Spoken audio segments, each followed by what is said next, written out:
Log into your SolusVM account at nerdvm.racknerd.com.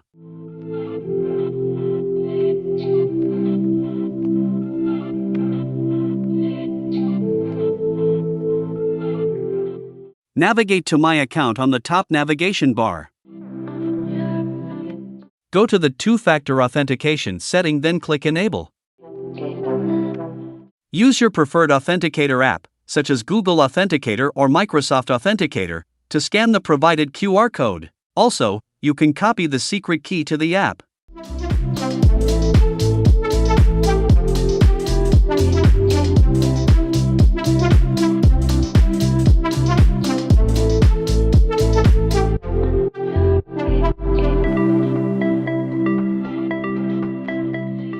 Enter the code generated by your Authenticator app to confirm and activate 2FA.